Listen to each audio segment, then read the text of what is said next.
email. Did you see it? When? Last week. Last week you sent me one. Oh my God. You have to look at your email, Yossel. Well, I don't know what to tell you. You have my telephone number. Call me. I talked to Betty. Yes, she on knew the that. occasion She of the knew. yard sale. Yeah, she knew. Good. Yeah, I she spoke. knew. She lit a candle. She did her thing. Very good. Yeah. Israel Ben Yosef. Yep. Okay. So now we can do it. What's the surprise? Okay. The surprise is I'm going to play a game with you.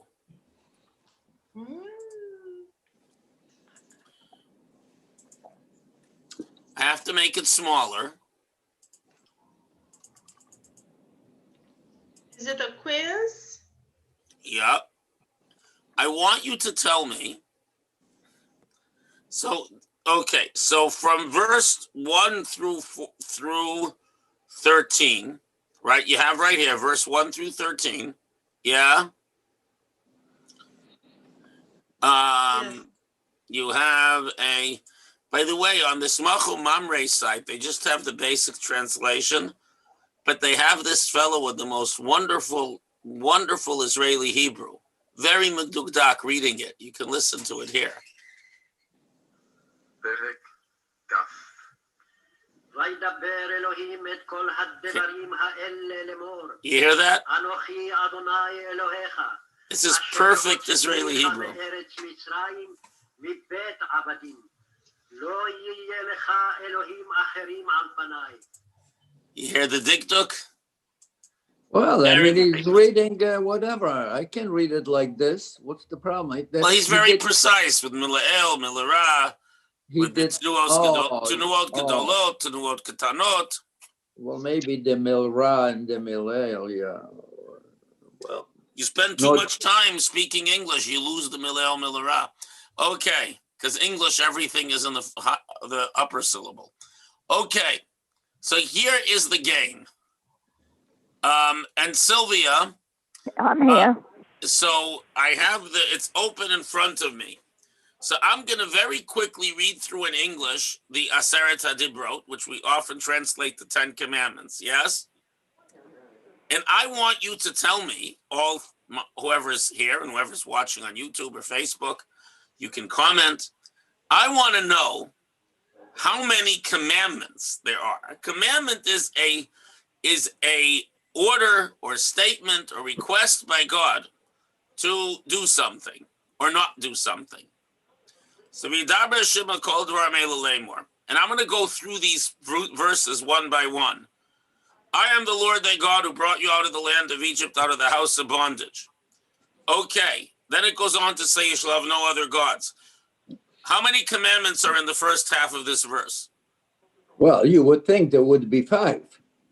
No, just the first half. Just I am the Lord thy God who brought you out of the land of Egypt, out of the house of bondage. How many commandments is that? Because we often talk about the 10 commandments. It's not so simple. How many commandments? Natalie, Sylvia. I don't think we've reached one yet. Okay, right. And you should know that in the Christian Bible, they divide up not coveting your neighbor's house and his wife, and then his manservant, maidservant, and so on into 2 separate commandments. Though in the truth, it's the same. However, our sages tell us, and all those who count the mitzvahs, Sadia Gaon, Maimonides, and so on, that I am Hashem your God who brought you out of the land of Egypt is the obligation to know God. Not just to believe in God, but to know God. The obligation. There must be another 10. There are not, so you'll see in a moment. We're going to count them. This is a game. Okay. So far we have 1. So this is universally accepted in Jewish sources to be obligation both to believe in God and more importantly to know what you can about God. That's what it says, I am the God who brought you out of the house of the land of Egypt. I am the God who is more powerful than anything else who brought you out of the land of Egypt. In other words, I'm the God You know, I don't say I'm the God who created heaven and earth because they weren't there, but they were there for the Exodus. So I am this mighty God who's more powerful than nature itself, right? So that's the first commandment, to believe in God and to know God to the best of one's ability. That is the first mitzvah here. And then Next, not worship any other God. That's next. That's the Yes. second already.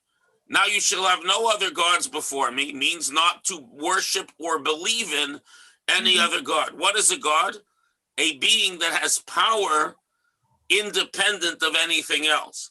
So, for example, if you believe in God, but you believe that God gave power to certain other entities and withdrew from the world, as certain pagans did, as frankly Benjamin Franklin did, he was a deist and he believed there were multiple layers of gods. So this is a transgression of the commandment, you have no other God before me. So I have two mitzvot, one positive and one negative. Next. Why did you use the word beings or being?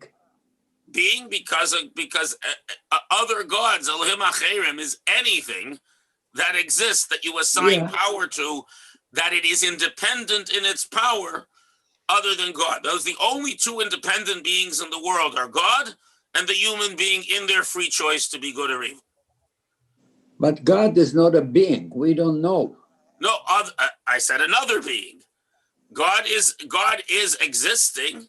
God is a being in the sense that he exists. He's not a being in the sense we can define him. And we'll come back to that. But let's so now we have two mitzvot, one positive and one negative. Next, you shall not make yourself an idol, a carved image, or any form of anything which is in the heaven of the earth, above or below. So this is the prohibition against making an idol that has a purpose of worship, even if you don't worship it. So if you go make a Baal for someone who worships it, if you start up an idol factory, you transgress this commandment. That you're not allowed to make you're not allowed to make a three-dimensional image of anything in order to be worshipped. So that's the third commandment in the Aseret HaDibrot. Next, But isn't it the same as the first one? what? No, because this is a prohibition to make an idol, even if you don't believe in it or don't worship it. If you have people who but worship, if you know God, you are not going to do number three. Maybe yes, maybe no, but it's a separate prohibition. You could know God and want to make money by selling idols of Thor to your local Viking neighbors. It's a separate prohibition. Even if you don't believe in it, you just Abraham's father did that. What? I say Abraham's father did that. Yeah, but Abraham's father also believed in them, apparently. Mm-hmm. But you're right, Sylvia. But the point is that you cannot make an idol even if you don't believe it, even if you don't worship it. Now. No, that's not what I mean. I mean that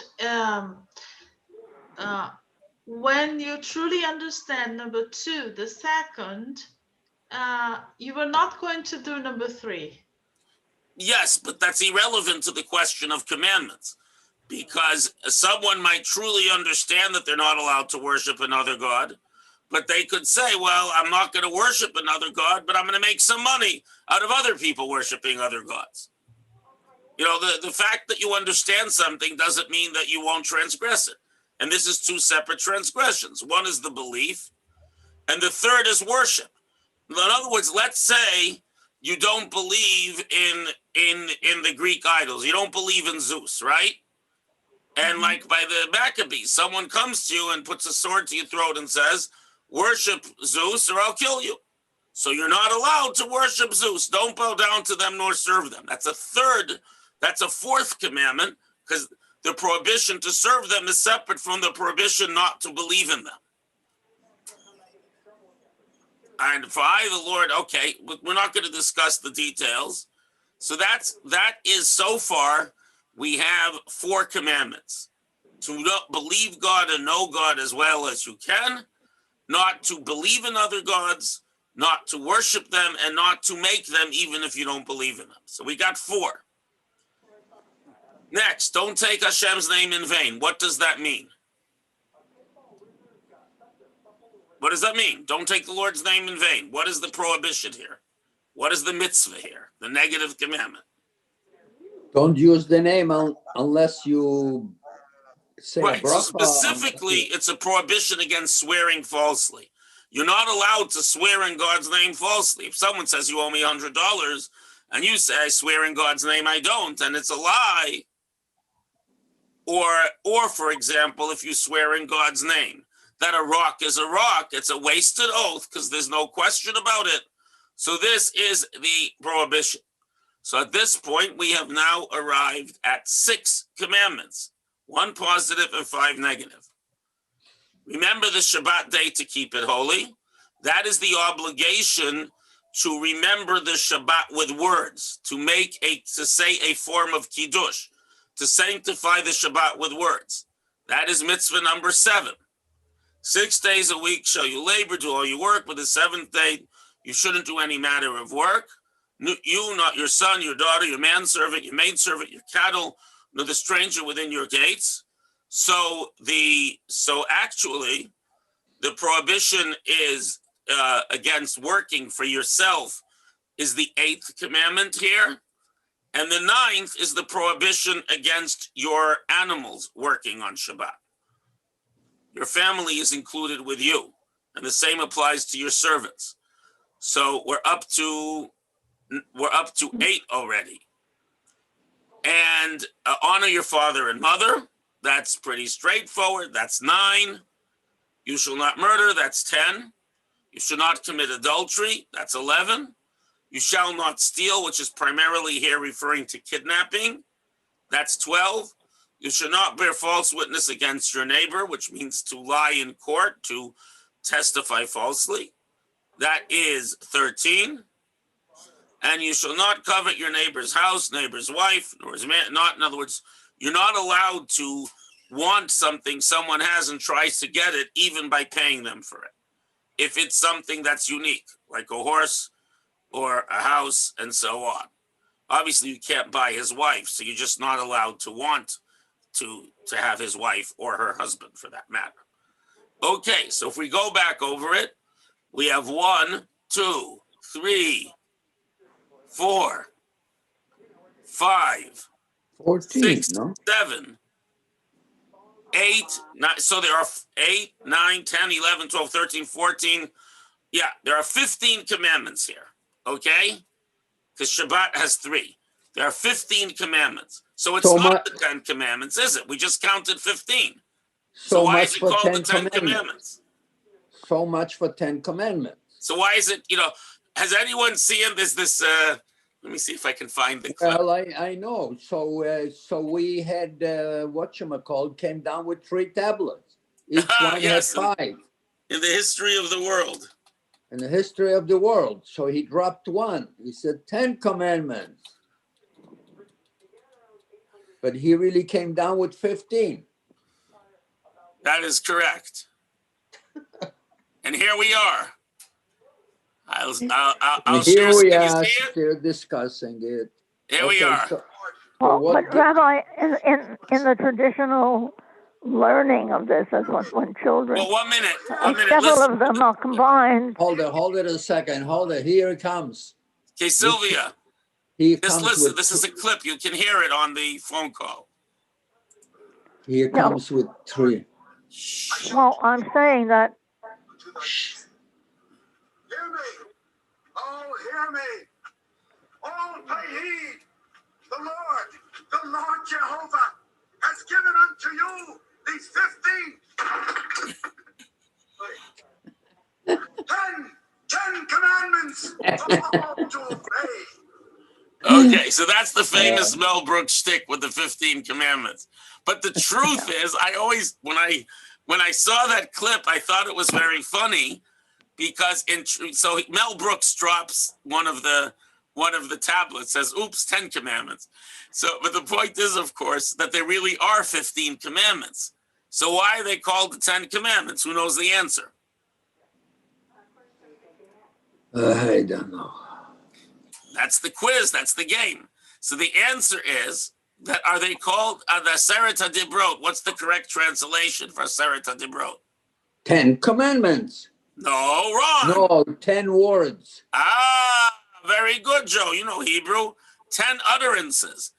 God made 10 statements, some of which include more than one mitzvah, more than one commandment. Now, you should know that that in the Torah scroll, there are 10 breaks in the text. Actually, there's 11 breaks, but we don't count the next one. So the 10 statements are, I am Hashem your God, and then you shall have no other gods, this whole piece. Then you shall not take his name in vain is the fourth, and remember that. So you have here one statement, you have here 2 statements, you have 3 statements, don't take God's name in vain. You have 4 statements about Shabbat. You have a 5th statement, honor your parents, and then 5 more statements, don't murder, don't commit adultery, don't steal, don't testify falsely against your neighbor, and last of all, do not covet anything that belongs to your neighbor or that's married to your neighbor. So those are 10 statements that include in them, indeed, as Mel Brooks realized, 15 separate commandments, which Moses actually gave us. So there's 10 dibrot, 10 statements, but 15 commandments in those. Now, I also, because this is what we're reading this week in the Torah, I also want to make another interesting point about all this, which is that that there are differences between the 10 commandments as found here and when Moses reviews them in Devarim, in Deuteronomy. And one of the differences is that it says remember the Shabbat day here, but there it says guard the Shabbat day. Because both are important. To remember is to remember it with nice clothing and nice food, and to say Kiddush, which is a biblical obligation. And Shamor is to guard it. Besides not working, one has to speak different, avoid mundane speech about business and so on the Shabbat. One has to avoid doing things that make the Shabbat like a weekday, even if you don't actually transgress doing the work on Shabbat. And But since God told Moshe both, but Moshe only reviewed it for the Jewish people. He used one word that he heard from God in Shemot, and another word when he reviewed it in Devarim, in Deuteronomy. Yes, Joe. Okay, so my point is, in Dvarim it says Shamor, and in the Shemot it says Zachor. So, in Dvarim, if he was going to introduce Shamor, he should have said, "I'm sorry, I should have said Shamor or both." But it's not the case. So now the question could be, is maybe it's not Zachor, maybe it's just Shamor? So the answer lies in the Siddur. Wow. Good question, Joe. And we're saying it every morning? No, it's in the Siddur. It's not every morning. Where in the Siddur? In Lecha Dodi. We're going to say it tomorrow night. Oh, Shamor v'Zachor. Now, so Yosef, for your whole life, you've been saying, Shamor v'Zachor b'dibur echad, right? Yeah. So what does that mean? Shamor v'Zachor b'dibur echad ishmikanu ekelam yuchad. In the Lecha Dodi that we sing Friday night, it says Shamor v'Zachor b'dibur echad. Shamor and Zachor were said in one utterance. God, who is one and unique, told us. In other words, when God spoke to Moshe, Moshe heard Shamor and Zachor in the same word. It was a quantum experience. He heard 2 words as one word in the same moment, something only God could do. But why didn't he report it that way? Because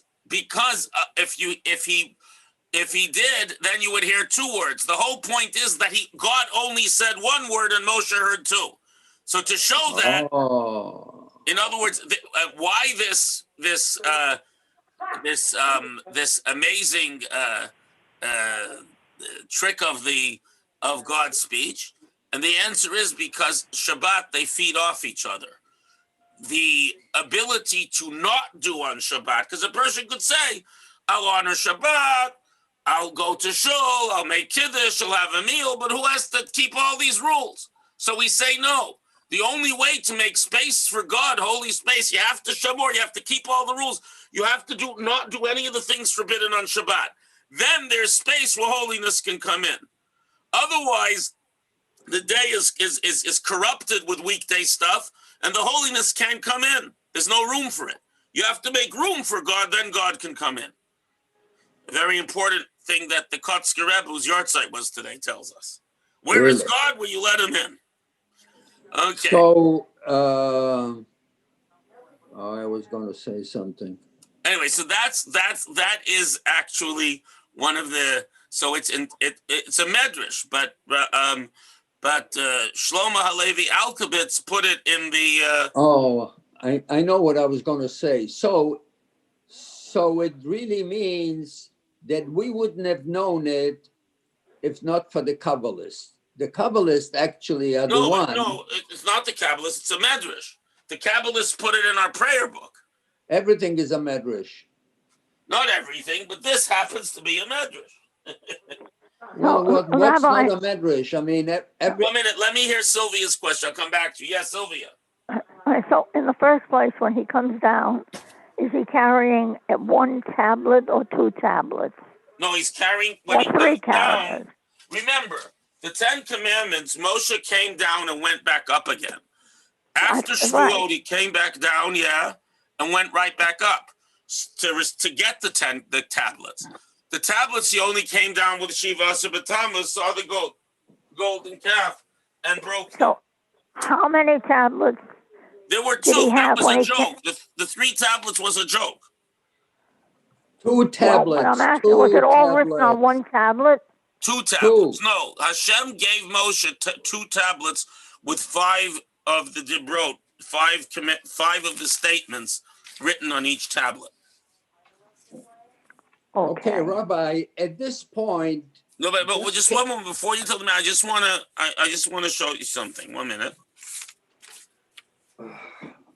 Well, 1 second, Joe.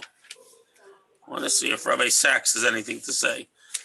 Actually, he doesn't. Okay. not anymore. Oh, no, here we are. No. Listen what he says. Oh, see, Rabbi Sachs says it a nicer way what I said. According to the sages, both were uttered at the same time. Observe refers to the negative commandments of Shabbat, the prohibition against work, while remember refers to the positive commandment to sanctify it in word and deed. The idea that both were spoken simultaneously teaches us that the negative and positive aspects of holy time are inseparable. The prohibition against work creates space for rest and joy. So, Joe, what did you want to say?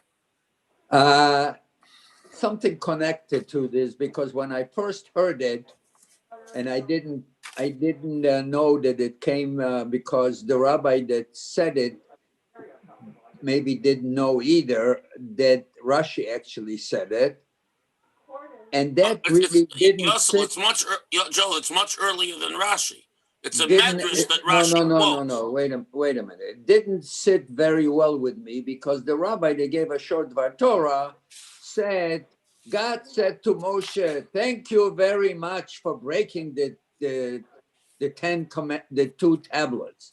And I thought to myself, "Oh my God, where does this come from?" Well, the rabbi that said it didn't know, but later on came through that Rashi actually says that, and I can get over how. Right at the end of Mezota Bracha, yeah, it's the last Rashi. I know, but why? Where did he get this?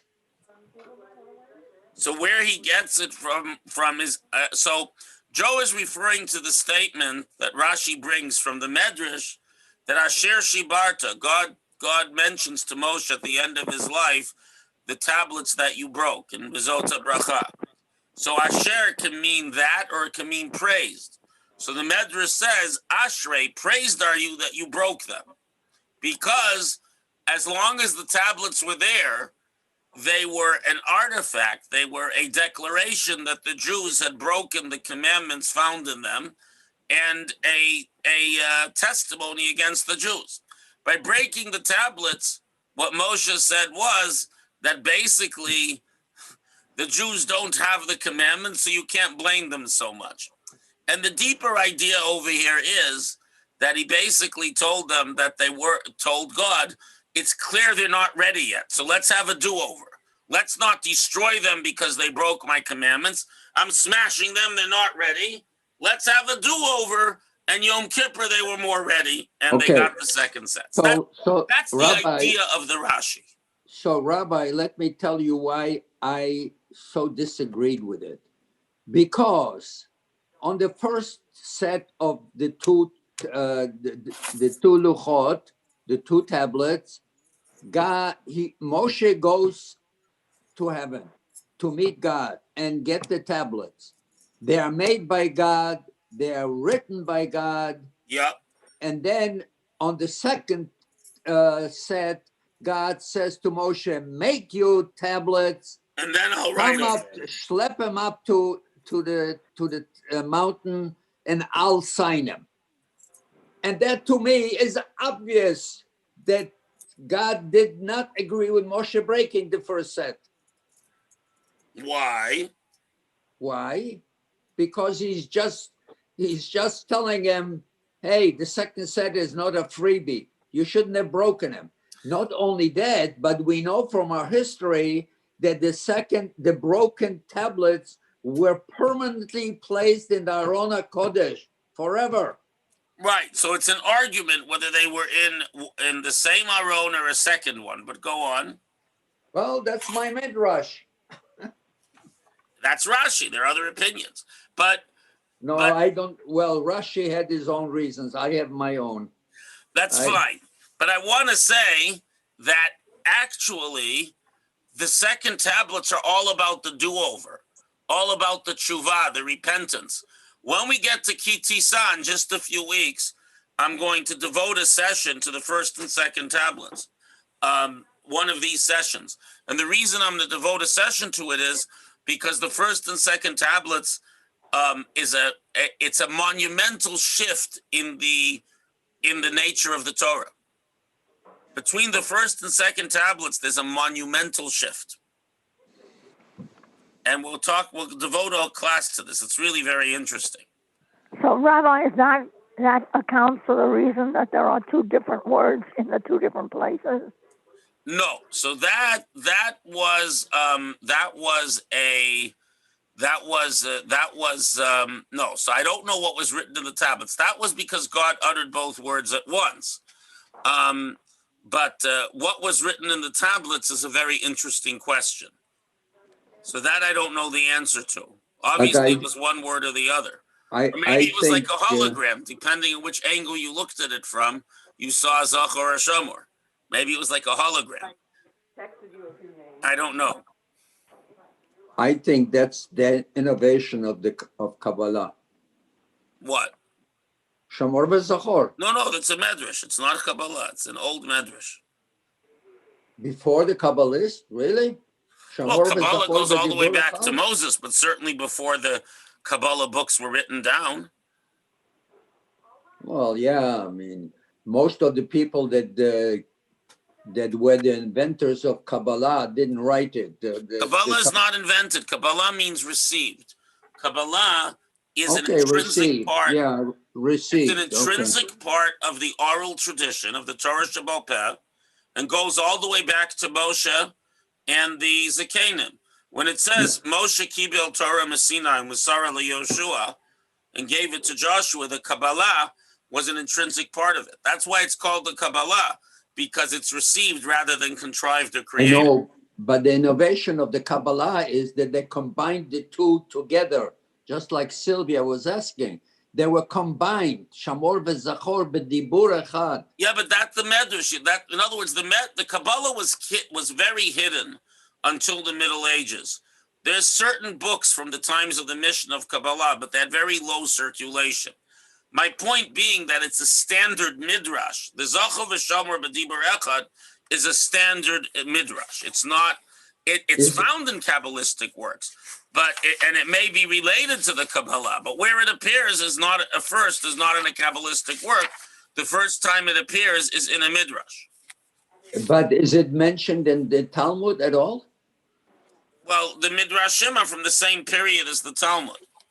But I'll show you in 1 second. Not all midrashim. Midrashim are created as we talk, as we speak. No. So, okay, so this is a very, very good time to have a little discussion about what I mean when we say midrash. So it's very important because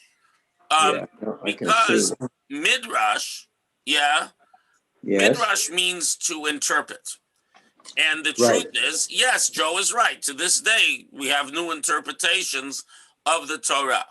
But when we're talking about the literature of Torah, midrashim are part of what we call Chazal. They're our wise ones of blessed memory.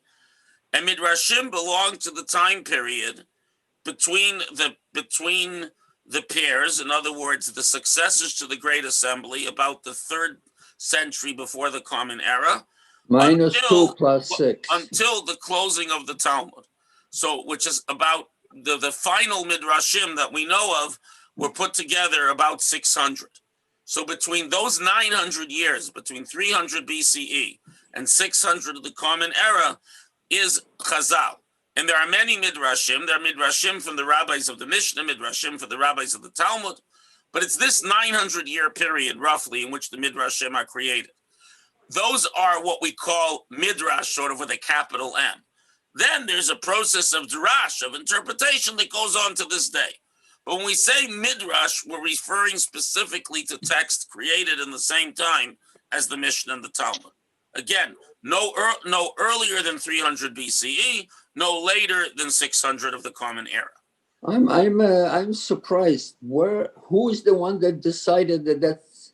Because that's what the midrashim are. There's a set of books, Joe, and everyone. There's a set of books that are called midrashim.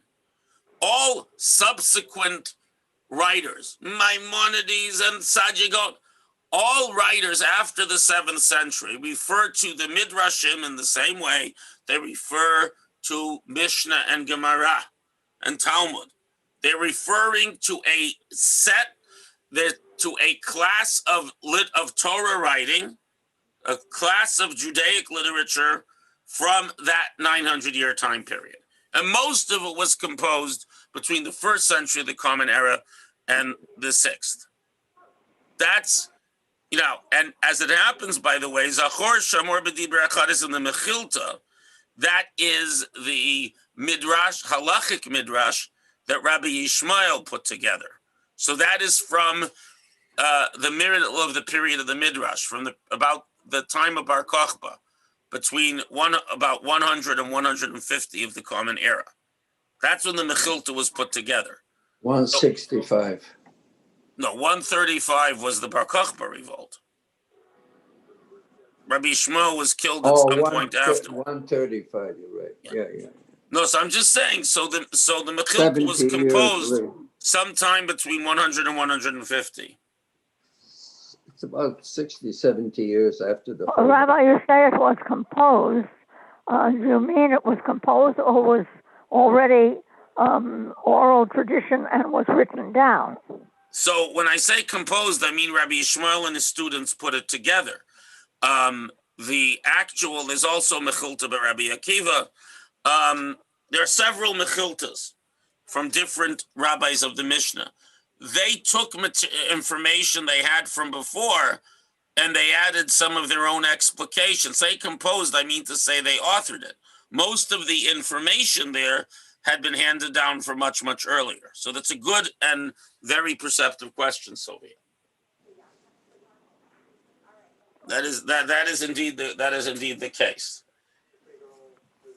And so just if you'll give me a moment, I'm just gonna put it up here. Give me a sec.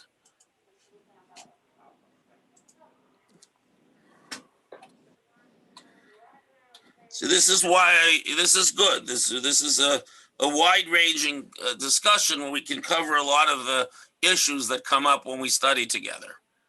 So the Mechilta are the Haggadik. Right. So no, Midrash, yeah. actually, it's interesting, Sylvia. There is Haggadik Midrash in the Mechilta, but a lot of it is halachic, actually. Huh. Now, there are two Mechiltot, okay? Two people wrote something called Mechilta. One was Rabbi Ishmael, and the other is Rabbi Shimon Bar Yochai. And they lived in about the same time period. That's the same Rabbi Ishmael that was the Rosh of a Sanhedrin. Well, he was the Kohen Gadol, and he was killed by the Romans. That's not the one with the story with the Rabbi Eliezer? Rabbi Ishmael may have been mentioned in that story. But thought you're thinking he's the Rabbi one that- Gamliel. Are you thinking Rabbi He's- Gamliel? He's the one that is asking. I think somebody should go visit Rabbi Eliezer because he was sick, and without. Oh, and in Masechtas, yes, that could very well be in Masechtas in Bava Metzia. Yes. And Rabbi Akiva, without even asking permission, says, "I'm going to go." Well, And Rabbi that's what- Ishmael lived at the same time and did a great deal of arguing with each other. Yeah, I know. They got along, but they did a great deal of arguing. Yeah. It actually killed Rabbi Eliezer at the end. He was so sick after that. Yeah, so that's the story of Bava Batra, but Bava Metzia. But at any rate, so to make a long story short, this idea of the both words being said at once is found in a relatively early midrash, and as a matter of fact, in a halachic midrash. But there's a little bit of Haggadik material, in other words, non-legal material in this halachic midrash. So very good point, Sylvia. Now, there is something else about the Ten Commandments that is interesting, and there have been hundreds of answers to this, literally, in different commentaries. I have something called Otzar HaChochma, which is like 60,000 Jewish books on a disc, completely searchable. So if they have a section on the Parsha, on the Torah portion. So if you do a search for this question, you'll find literally hundreds of answers. Instead, I'm going to ask you for an answer. And Joe, you'll go last because I'm sure you have one. But I want everyone. Well, don't bet on it. Okay. So so you can see it here, but essentially there are 10 commandments, right? 5 on each side. Right. So generally speaking, the right side is the between you and God, right? And the left side is between you and your fellow man. Yes. Right? So don't murder, don't commit adultery, don't steal, don't bear false witness, don't covet your neighbor's stuff. Those 5 are all between you and your fellow human being. But number 5 on the right side is honor your father and mother, which seems to be an interhuman mitzvah. So why is honor your father and mother on the between God and man side? And again, Joe, you go last. I want to hear what everyone else has to say, because I'm sure you have an answer. Why is the honor your father and mother on the between man and God side and not between the man and man side? Who wants to volunteer an answer? First of all, well, if anyone else want to try? Can I? if you had, I first of can all, take a Sylvia shot Joy at it. said you go last. Sylvia? Yeah, sorry, Joe. It occurs to me that the mother and father are there's a direct commandment somewhere. I don't know if it's a commandment as such, that they are responsible for teaching their children. Correct. In Shema. Vishinanta Yeah. Bavanecha, teach your children. Teach your children in what direction they'll go, and they'll always Yeah. never stray. They'll never stray from the path. So the connection between the parents and God is direct at that point. It's almost a connector between what came before it and what comes after it. So you're saying, Sylvia, the connection between God and the child is through the parents. The Torah is connected through the parents, so it belongs on the God side because the parents are doing God's job. Right. Very nice. From the God side, yes.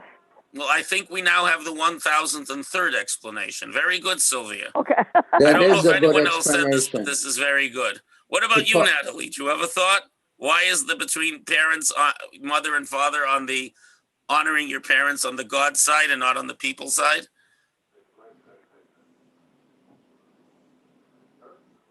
You're muted, Natalie. You have to unmute yourself. Yes, I'm sorry. I can only think of a divine spark that's inside the person, and this, I don't know. I think it's exactly. I agree with Sylvia, and I think that if there wasn't anything about the interaction and love and honor, not love but honor each other, all the other ones could not be applied. Okay, very good. Very nice. Joe, what do you think? Well, first of all, from my engineering background, I look at it, the reason is symmetry. There is no way that you could have 6 on one and 4 on the other. Right, but why? Okay, but then God could have arranged it a little bit differently. He could have, he could have left one out or added one. That's fine, but that's an observation, not an answer. Let's I have an know. answer. What you see, I didn't really hear clearly what Sylvia said. What did she say? Sylvia said that, like, Hashem commands us, "V'shinantam levanecha," to teach your children. In other words, the God's connection with the next generation is through the parents. So the parents are doing God's work. In other words, the parents are the means by which God speaks to the children. And therefore, honoring your parents as God's representatives belongs on the God and man side. Because the parents are the way that God speaks to the children. I don't. Also, when we think about the tribes and in the future the society, the core is the family. It all begins with the father and mother. So that's why if this connection is broken, the other things, the other commandments wouldn't be applied. Very good. That's true too. Rabbi, what about Avicha and Emecha? Avicha first. But I Right. think So, Kabed, so where the Torah, by the way, here's just a picture of how they're set up. Why it's deliberately, normally you would think you would have said the Emecha bet Avicha, but it says it Avicha v'Emecha. No, so so And there is so a midrash on that. yeah, so the Medrash says that where it says elsewhere in the Torah that you should fear your Fear your mother and your father, but it says honor your father and your mother, because a child naturally, so that's how it's set up, as you can see. Yeah. A child naturally, by the way, the Luchot were not round and they were not one piece. They were 2 pieces and they were both cubes. But anyways, what I wanted to say was that the Gemara says, and the Gemara says this, by the way, not just the Midrash, it's the Talmud. Talmud says that a person naturally honors their mother because the mother is nurturing and kind, and naturally is more likely to be in awe of the father, who's more distant and might be more of a disciplinarian. But when it comes to awe, to fear, so we naturally are in awe of our father and more familiar with our mother. So the Torah says you have to have awe and respect for the mother, even though it comes more naturally to the father. And you have to have love and respect for the father, even though it comes more naturally to the mother. Okay, so we started with a question, and I guess what you're saying that Kabed et avicha v'et imecha should have been on which side then? On this, it should be on this side. It's a people mitzvah, not a God mitzvah. Exactly. So it's just where it should be. No, it's on the God side. Here's kabed, look. Oh, yeah. So it should be on the people side. And why is it honor and not love, for example? Because love is a natural feeling. Honor is something you have to do. The Gemara explains that honor is not to contradict his words, not to sit in his place, to stand up when he comes in and so on. People don't do all those things today, but general respect. You have to be taught. Respect is something you can do, but honor, not to contradict, not to call him by his first name, and the same with the mother, by the way. So the point is these are actions, whereas love is a feeling, which actually brings me to my explanation. As someone who's dealt a lot with people, with family counseling, and with various difficulties in families and so on, and some very bad things, I should say that not every parent is lovable. There are parents who are really lousy parents, and it's impossible to love them. But that's true. That's very true. Yes. But you can honor them. You can honor them because God chose them to put you in the world. They're a vehicle.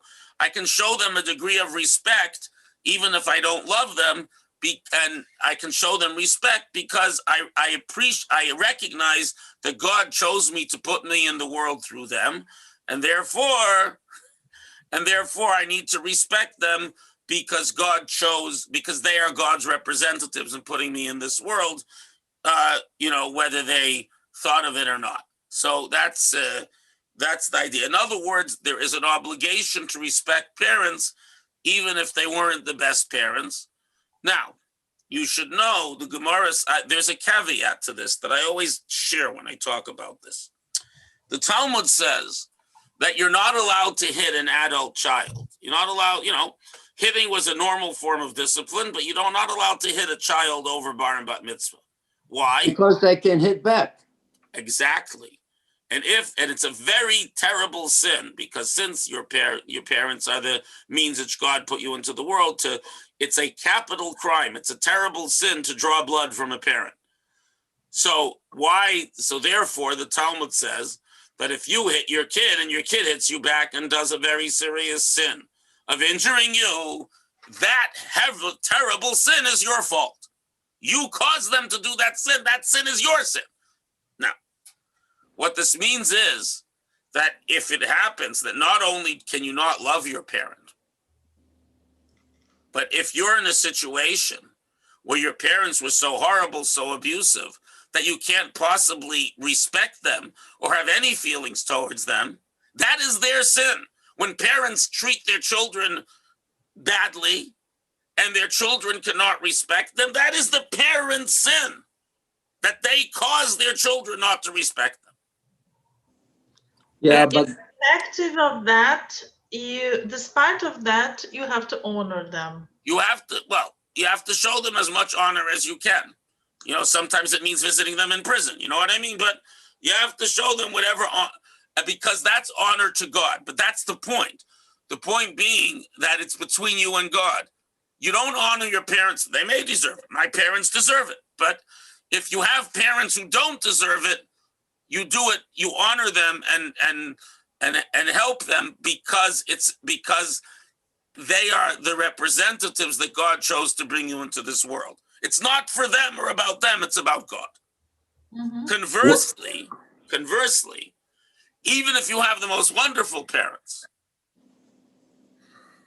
you have to understand that your gratitude and honor of them is not just because they were wonderful people who raised you well and were good to you and sacrificed for you, but also because God chose them, that they're Hashem's representatives. In other words, the best parents, you have to honor them, that not just because of who they are, but of the fact God put them there. And the worst parents, you have to recognize that God chose to put them there for you. Chani, my wife, says there's two kinds of parents. There's the parents who you emulate and you act like them with your children. and that's good. And then there are the parents, not Could be ours, bad. who Could be. who you learn from by doing the exact opposite of what they did to you. You do the exact opposite to their children. But either way, you always learn from your parents. Yeah, but you see what you just said, you could use just the opposite. So parents don't have to be abusive physically, but they themselves could not show love. They just didn't know how, because that's how they grew up too. Yes, that's right. That can happen too. That's Yeah, a big problem. right. But And- Joe, but one of the things the Torah teaches us is that But we you have free will and we have the ability to change our trajectory. We are not bound to be like, we are not bound to treat others the way we were treated. It's normal, it's natural, like water flows down a hill. Sometimes it's automatic. Yeah. Yeah, but, but the point the Torah tells us is that if we want to, we can change it. Sometimes you have to know to want to. And I'm going to show you some.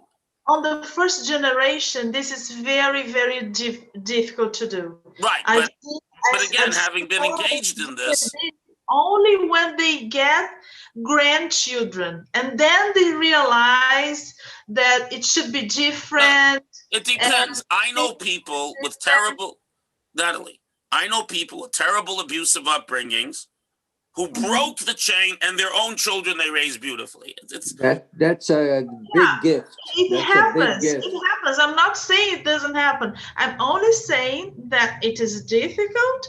Very difficult. And many people need so much time to improve themselves, to be conscious about it. Yeah. Yeah, true. I want to show you something. I don't think this is just like no one says it's easy, but it's doable. Rabbi, Rabbi, I do believe that. I would like to add that I think it's genetic. That's something that you cannot help yourself. And maybe it's not the genes, maybe it's the RNA. Maybe it's not the DNA, it's the RNA which can change. Joe, there are such people, but the Torah believes, even where it's very, very hard, that the vast majority of people have the ability to change themselves. Yes. And I want to show you something very interesting. I want to show you something. Now you brought this up. This is why I like this more free-form thing, because it gives us a chance to talk about things that we otherwise wouldn't talk about. For the end, I want to show you something very interesting that's counterintuitive and certainly goes against modern pop psychology. But look at this. I am the Lord your God. I'm a jealous God, visiting the iniquity, the sins of the fathers on the children to the third and fourth generation of them that hate me. But elsewhere in the Torah it says, this is in the Ten Commandments, but elsewhere in the Torah it says that I do not punish the fathers for the children or the children for the fathers. Exactly. So this seems to contradict it. So says the Talmud that when does it say that God visits the iniquity of the fathers on the children? That where the children sin like the fathers, where the children behave like the parents badly, so then God punishes them not just for what they did, but what for the parents did. Why? What's the logic? It goes against what we're just saying. Because the Torah argues as follows, that when you see the evil deeds of your parents, and you see the trouble and disaster and pain and suffering and immorality that your parents' bad deeds caused, you should learn from that and be different. And if you see all the trouble and all the pain and all the evil that your parents did and continue, you are more guilty. Why? Because someone who never sinned, never had good parents and then does bad things, you don't know how the bad things affect the children and the people around you and down to the generations, as Joe said. So you don't know how bad it is. But when you're someone whose parents and grandparents were evil, and you saw the disaster and the trouble and the pain and the suffering and the chaos they caused, you should understand how bad it is and be different. And And therefore, if you choose to follow in your parents' ways rather than changing, you bear the guilt of your parents, because you more than anyone else should know to make a 180-degree turn. It's a very hard idea. It's a very tough idea. But the Torah has tremendous faith. God has tremendous faith in the ability of a human being to be a master of themselves and to change. God believes in you. Rabbi, yes. What you just said, I'll go a step further, if I may. Go ahead, say please. Not only, I'm sorry? Please, go ahead. I say that one of God's gifts to the human is the capacity of understanding, and therefore, if you are continuing in the evil cycle, you are not only doing the wrong thing, but you are breaking your connection with God, not to accept and understand that yes, you have the capacity to see and to understand and to go a different route. Yes, exactly, Sylvia. And this is I think the point of the Torah. It's a harsh and tough statement, but a beautiful one. The Torah is saying you are not a prison of your circumstances. You are not a prisoner of your upbringing.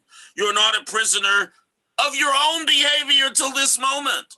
You have the ability to change and transform yourself at any moment in your life, because no other person and no past has power over you. You have the power to change and grow. Tough, but very important and tremendously optimistic. What nobody mentioned so far, that you have the opportunity to make changes, but sometimes they happen a little too late. Yeah, they happen. By then your parents might be dead.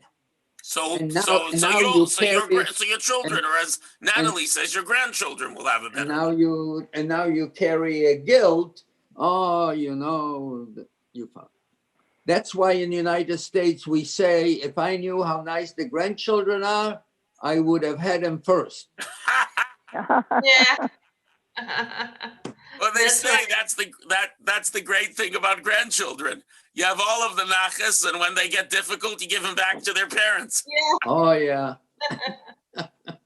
And you can always give them chocolate and candies, and it's all right. Yeah. No, but you have to understand, Joe, that you only have nice grandchildren if you had nice children first. Yes, that's true. You just with the grandchildren, you don't see all the hard work. With the children, you remember all the hard work. Yeah, you can take some nachas. Absolutely. From your children. But at any rate, I want to say, when the Torah, this idea that we hold people accountable for not learning from the mistakes they saw around them, is a tremendous vote of confidence by the Torah in the power of the human being. Yeah. Yes. And with the understanding that God gave us tremendous ability for the good, I'll wish you all a Shabbat Shalom, though of course we will be studying tomorrow, both in the morning and for the 15 minutes of Torah. Great to see you all. Take care. And this was a nice session. And I decided I'll take it a step further. Instead of asking people for a topic, once a month on Thursday night, I'm going to advertise. Before Thursday, that we're going to do open forum, that whoever has a question should send it in, and I'll choose some of those questions, and that's what we're going to talk about. Okay, very good.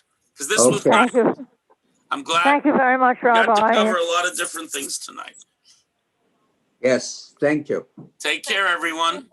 Shabbat Have a good night, everyone. Thank you. Shabbat Shalom.